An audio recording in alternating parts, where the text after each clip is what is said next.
Alright, ready? Yeah, okay. Hi, this is Tristan, and we're about to do some tips and tricks for fishing for salmon, trout, and steelhead. Alright, so the topic for today is steelhead fishing, several different tactics for steelhead fishing in Salmon Creek in the Vancouver, Washington area. And just today and several days ago, I've been drift fishing in this creek for hatchery steelhead. I didn't have any luck, but I saw several people walk by me with their limit of steelhead, and I asked what they were using. And the funny thing is, they were all using the same thing as me, which is a glob of roe, which is cured salmon eggs, and under a float. And so here's a tip and a couple of tricks. So when fishing in flowing water, you want to. Okay, how do I put this? Here's my setup. First, start out with a 2 to 3 foot long leader. I prefer to use 8 to 12 pound test. And for those of you who do know this knot, you tie an egg loop. Now, honestly, I never figured out this knot, so I made my own version, which I'll demonstrate in a different video. Okay. So you got the egg loop on the hook. You take a snap swivel and attach it to your main line.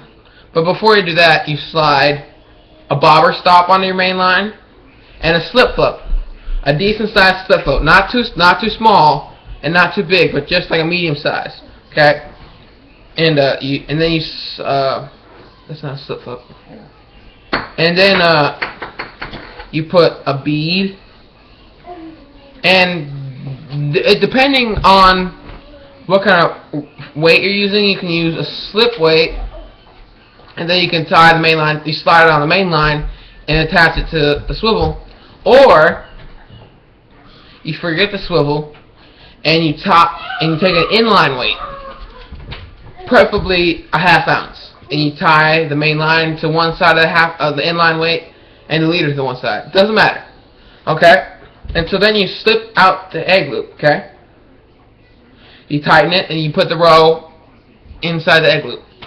And what you're doing is you're standing on this spot where you can get good casting, and you're casting upstream from you, closing your bail, and then letting the float drift downstream, okay? And as soon as you see that float go under, reel up the slack and set the hook. And sometimes when you're doing this type of fishing, the fish will hold on to the bait for a second and then spit it out immediately, so you won't have time to set the hook. And so I'm still working on a way to get it in fast enough to be able to get there in time. But sometimes, what I'm worried about is that even if I do, the fish might not even have the hook fully in its mouth. And so you're not going to get most of the time you're not going to get a fish or a strike on the first drift, the second drift, the third drift, or the fourth. Usually you're going to get them after several drifts. Okay? So don't just like do a couple of drifts and then move on to the next spot. Well, Tristan, I'm sorry, I have to stop you there because this is the limit that we can have for our video. You can look forward to part 2 somewhere else over there. But please, you can look forward to other videos from us because we're awesome. Please subscribe down here. Yeah, right there. Subscribe! Alright, so I'll be posting another video very soon. Thanks for watching. Catch some fish. Tight lines. See ya.